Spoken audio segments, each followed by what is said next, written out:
Muy buenas tardes a todos y todas. Primeramente quiero darle gracias a Dios nuestro Señor por el éxito de este 10º Congreso Panameño de Derecho Procesal y por haber mostrado como siempre su misericordia en el que nosotros como instituto nos haya permitido celebrar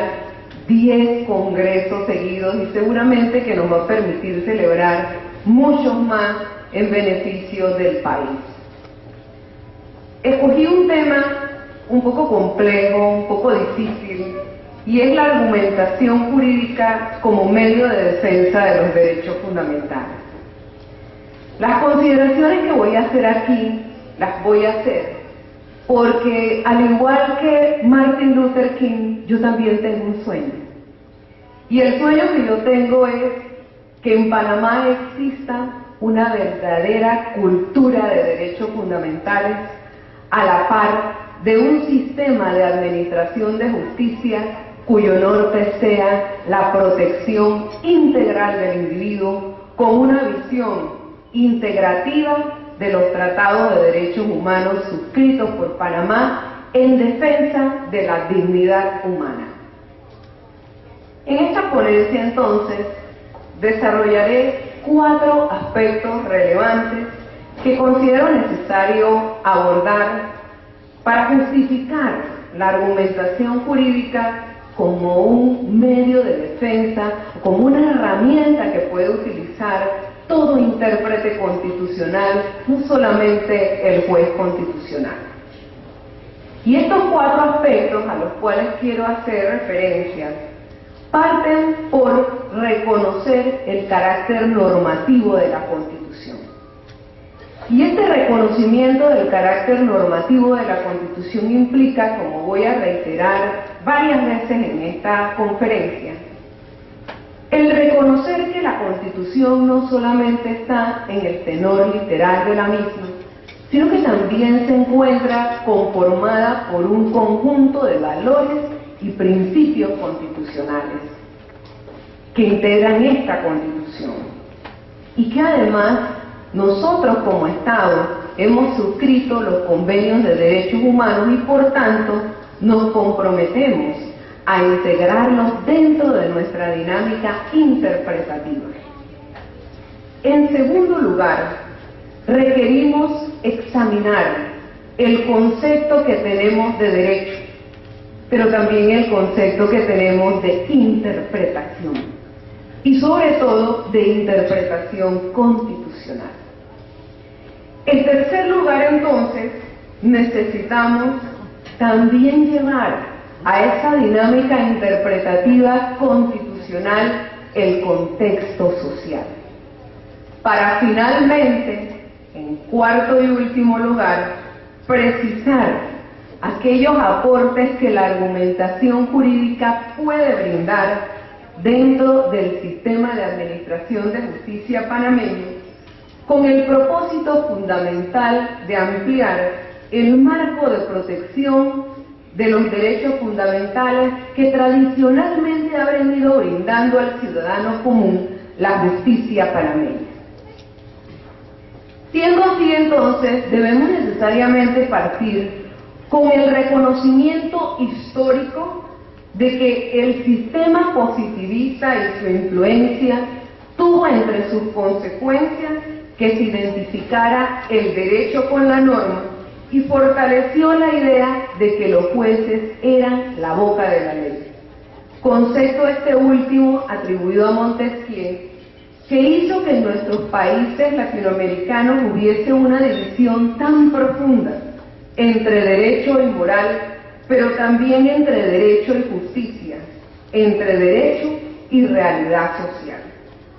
Y este problema entonces se agudiza en materia de justicia constitucional y sencillamente se agudiza porque el modelo tradicional de administrar justicia ha demostrado carecer de pertinencia y de eficacia para lograr una protección integral del individuo. De ahí entonces que nosotros sostenemos que el juez constitucional tiene un papel fundamental que cumplir. Y para ello hará uso, por supuesto, de sus preconcepciones, al decir de Gadamer, llevará a ese círculo interpretativo todo lo que es, todo lo que piensa, y por supuesto hará uso también de sus valores y de los principios constitucionales que van a entrar en juego cuando él va a administrar justicia a un caso concreto. Esto que acabo de decir, por supuesto que trae un cambio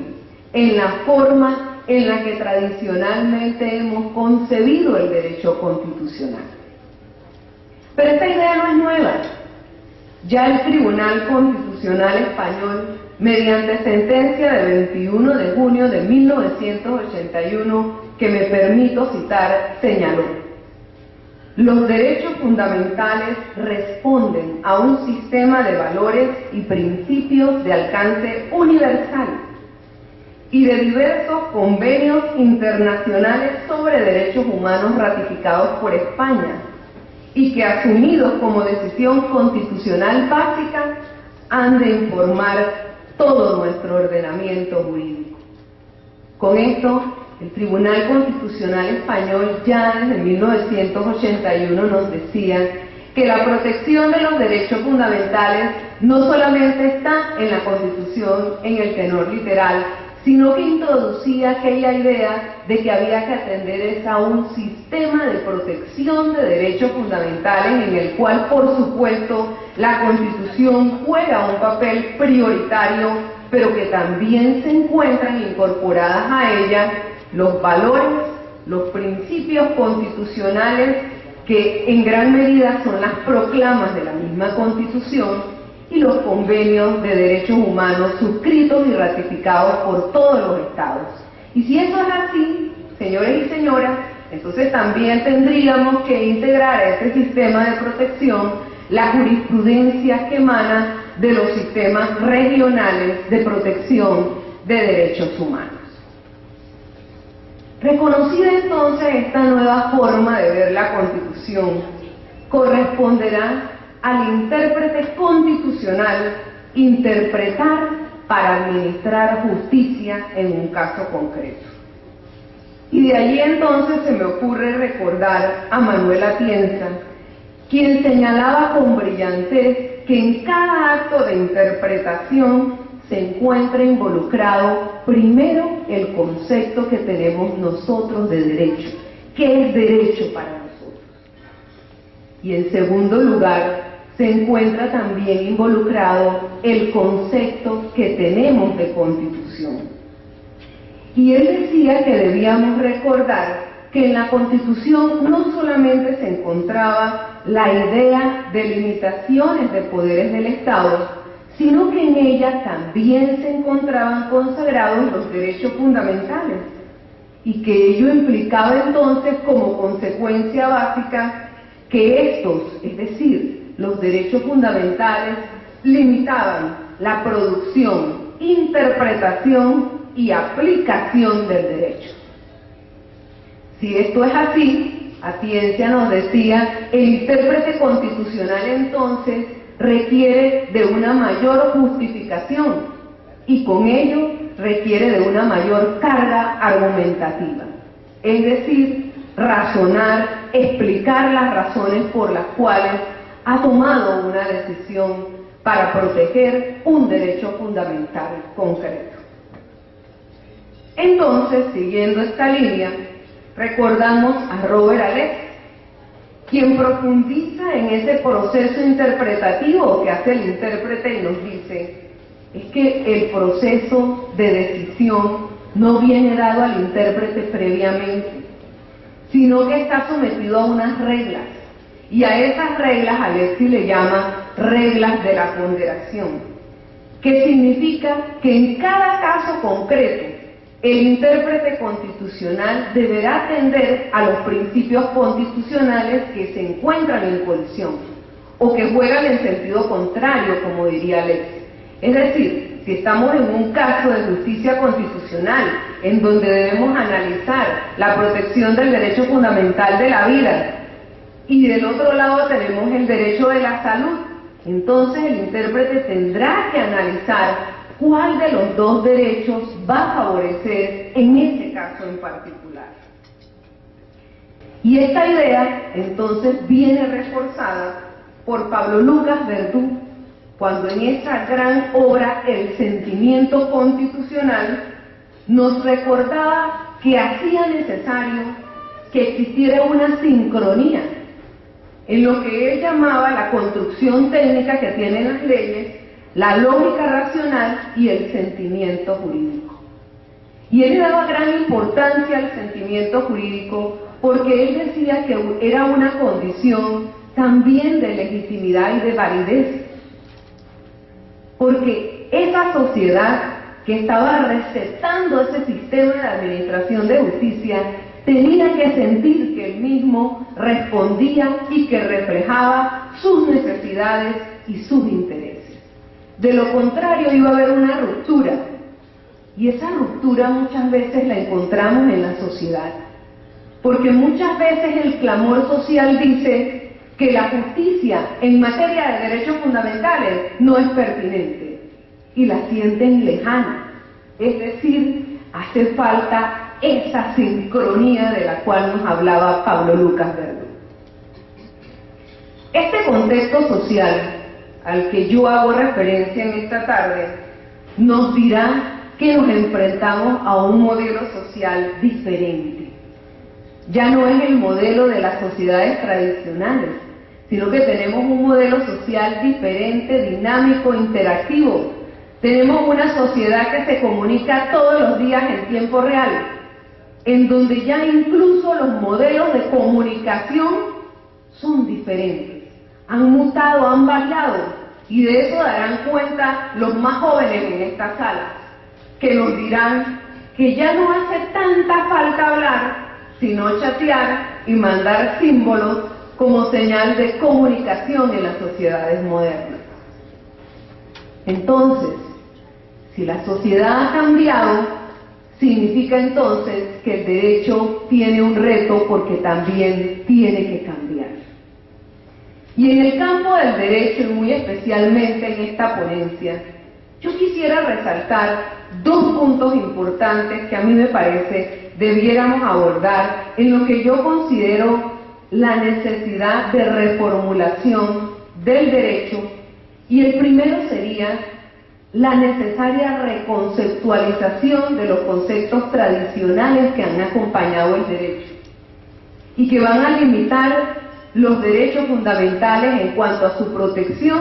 contenido y límites. Y del otro lado, entonces, también se hace necesaria la integración de la argumentación constitucional como eje y centro de la labor interpretativa que realiza el intérprete constitucional. Entonces, vale la pena preguntarse en este momento, en esa sociedad nueva que es la sociedad de la información, ¿qué será argumentar en derechos fundamentales? Y es precisamente, en lenguaje sencillo,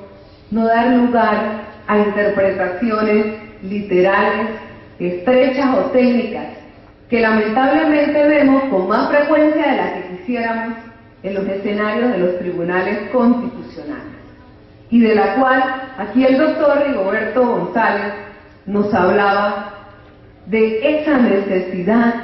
de que no existieran esos tecnicismos que al final lo que hacen es negar los derechos fundamentales de la persona que le corresponde. Entonces, ¿qué hacemos? ¿Cuáles son las soluciones que por lo menos de manera a priorística y arbitraria yo he señalado en esta ponencia? Porque por supuesto para eso se requiere una discusión profunda, y nos diría Rawls que lo que se requiere entonces es participar en ese consenso que nos permita a todos construir las bases de esa reformulación. Pero entonces a mí se me ocurre que los conceptos que nosotros debiéramos replantear en la sociedad de la información son los conceptos de persona, honor, hogar, territorialidad y competencia, solamente por mencionar algunos. Cuando hablo de que debemos redefinir el concepto de persona, yo soy una convencida de que debemos contemplar la persona virtual y con esa personalidad virtual redefinir los conceptos de intimidad en el sentido de que abarque la intimidad online y definir los espacios en los que esto interactúa. Por supuesto que lo que estoy diciendo tampoco es nuevo, como casi nada en el derecho y en la vida del hombre es nuevo. Ya la Corte Suprema de Estados Unidos tuvo la oportunidad de fallar un caso en el cual se condenaba a una señora que en un juego interactivo en el cual la gente va construyendo su vida. Yo nunca he jugado estos juegos, pero me dicen que son muy interesantes, que la gente demora años en construir las cosas. Esta señora se divorció del esposo y en el juego lo mató. Y la Corte le da la razón a ella y le dice: usted le ha causado un daño y por tanto tiene que repararlo, porque usted ha afectado la personalidad virtual de ese señor. Y yo lo traigo a colación porque esa es una dinámica interpretativa de alguien que mira el contexto social, que mira la realidad, porque en el concepto tradicional de persona no podríamos condenar a nadie a una indemnización por haberle causado un daño virtual a otro, es decir, haberlo eliminado del juego. Sin embargo, la sociedad de hoy reclama eso porque para ellos es importante. A lo mejor para nosotros no, pero para ellos sí es muy importante. Es decir, para aquellas personas que interactúan de manera decisiva en lo que es la sociedad de la información. Redefinir el concepto de honor, de manera que nos permita contemplar cómo esas nuevas tecnologías y las posibilidades que tienen pueden crear espacios para violentar el derecho al honor en tiempo real, en segundos y con un impacto en un sinnúmero de personas de diferentes países. Redefinir entonces el concepto de hogar, porque ya en la sociedad de la información no nos podemos quedar con el hogar físico de la persona, sino que ya tenemos que contemplar el hogar virtual. Y cuando me refiero a hogar virtual, pues yo pienso que debe ser una extensión de aquellos contenidos que nosotros tenemos, incluso los íntimos. Es decir, todos los dispositivos de almacenamiento de información electrónica que existen. Por aquello del principio de neutralidad tecnológica, no voy a mencionarlos porque luego se queda corto uno cuando dice, bueno, las USB, los teléfonos celulares, todas las tablets y todas esas posibilidades que seguramente los más jóvenes me dirán, se le olvidaron un par de tecnologías. También entonces nosotros debemos redefinir el concepto de territorialidad y competencia, porque es que en la sociedad de la información ya no hay fronteras. Entonces tenemos que sentarnos ya a conversar cómo nosotros en derecho vamos a dar solución a ese problema social que existe, que aunque miremos hacia atrás, ahí está la realidad y pronto va a llegar a los tribunales, si es que no ha llegado ya a los escenarios de los tribunales de algunos de nuestros países. De manera que creemos que el derecho tiene que evolucionar hacia ese proceso de transformación profunda de los tradicionales conceptos si es que queremos nosotros garantizar una verdadera protección de las libertades fundamentales, en especial de la intimidad, de la libertad y del libre desarrollo de la personalidad que tanto se ve afectada a propósito de las grandes transformaciones sociales que traen los escenarios de la sociedad de la información. Lo contrario, es decir, no hacerlo, sería dejar desprotegidos a los ciudadanos, pero también sería una grave omisión de todos, incluyendo el sistema de administración de justicia, y en este caso de justicia constitucional, a quien le corresponde la tarea prioritaria de la defensa integral del individuo con especial énfasis en la protección de la dignidad humana como un megaprincipio que debe guiar la labor del intérprete en todo momento. De forma tal que, cumplidas estas condiciones, que entendemos constituyen el deber ser y el estándar mínimo que el Estado democrático debe garantizar al justiciable, las personas puedan acudir a un órgano judicial encargado de administrar justicia constitucional verdaderamente idóneo, imparcial e independiente. De allí que consideramos necesario y urgente que el intérprete constitucional atienda al sistema de protección de los derechos fundamentales, con plena conciencia de que estos no solamente se encuentran en el tenor literal de la Constitución, sino que, como hemos venido señalando, también se encuentran en los valores y principios constitucionales, y que también se hace necesaria esa integración de los tratados de derechos humanos y de la jurisprudencia que emana de esos sistemas de protección, que para el caso nuestro será el Sistema Interamericano de Derechos Humanos. Hace falta entonces que se integre a esa argumentación constitucional, además de los criterios clásicos de interpretación de la ley, acuñados por Savigny en 1803, que nos enseñan en las facultades: el lógico, el histórico, el gramatical, el sistemático, que siguen teniendo vigencia, y de los principios constitucionales de interpretación clásicos en materia constitucional, que siguen estando vigentes, pero no nos podemos quedar allí, porque tenemos que integrar también el principio pro homine. Y hablando de este principio, entonces, a mí me gustaría hacer referencia breve a dos variantes normativas de este principio. El primero, la preferencia interpretativa, que permite al intérprete constitucional atender aquella interpretación que más favorezca el derecho fundamental que se estime conculcado. Y el principio de preferencia de normas, muy importante, sobre todo en nuestro sistema positivista, porque este principio permite al intérprete constitucional que, en caso de conflicto entre normas constitucionales y las normas de los convenios de derechos humanos suscritos por los Estados, se prefiera la interpretación que más protege al individuo independientemente de la jerarquía normativa. Y eso se encuentra consagrado en el artículo 55 de la Convención Americana sobre Derechos Humanos, de la cual nuestro país es suscriptor. También este principio pro homine a que hacemos referencia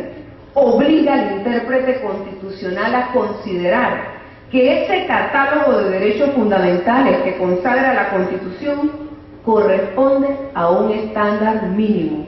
que debe ser ampliado por el intérprete en todo momento y nunca restringirlo. En el plano internacional, la Corte Interamericana de Derechos Humanos ha venido insistiendo en la necesidad de la eficacia horizontal de los derechos fundamentales. De manera que nosotros consideramos, y le digo al presidente de mesa que el doctor Rigoberto González me regaló los minutos que le hacían falta, consideramos que la Corte Suprema de Justicia tiene una oportunidad histórica de construir una jurisprudencia a favor del individuo y no a favor de la norma. De manera que a través de la argumentación constitucional, de la argumentación jurídica, para el caso concreto nuestro, podamos entonces ampliar el contenido de esos derechos fundamentales, de manera que podamos brindar una protección eficaz al individuo. De allí que, ya para finalizar y no abusar tanto de los minutos que me regalaron, nosotros necesitamos entender que la eficacia y la efectividad de un sistema de administración de justicia, por más cruel que suene, ni siquiera depende de lo bella o lo técnicamente elaborado que el mismo se encuentre, sino que serán los jueces los encargados precisamente de interpretar las normas y de administrar una justicia constitucional, porque nos guste o no, ellos son los que tienen la última palabra en materia de protección del individuo, porque son ellos los que, investidos de la facultad constitucional y legal de administrar justicia, pueden, con su jurisprudencia, defender al ciudadano común. Aspiramos a jueces constitucionales independientes, valientes, dotados de conocimientos tanto técnicos como generales aceptables. Jueces en constante actualización, que participen en el debate democrático, a fin de contribuir a las soluciones a los grandes retos en cuanto a la protección de derechos fundamentales. Jueces con conciencia ética y moral, que sean cercanos a su tiempo y, por qué no decirlo, jueces bien remunerados. Jueces que, lejos de promover la vigencia de leyes con formalismo excesivo que colapsa el sistema, sean cercanos a la sociedad, que estén conscientes de que el derecho no es algo dado, que es una realidad cambiante y en constante evolución, y que con eso se fortalece la democracia deliberativa y el Estado constitucional de derecho. Finalizo mi intervención evocando las palabras de Pablo Lucas Verdú, cuando afirmaba: la lucha por el Estado de Derecho no se agota en su reconocimiento jurídico, exige una pelea permanente por su consolidación, y eso es tarea esencial del juez, cuya legitimidad democrática procede del sometimiento pleno a la ley y al derecho. Muchas gracias.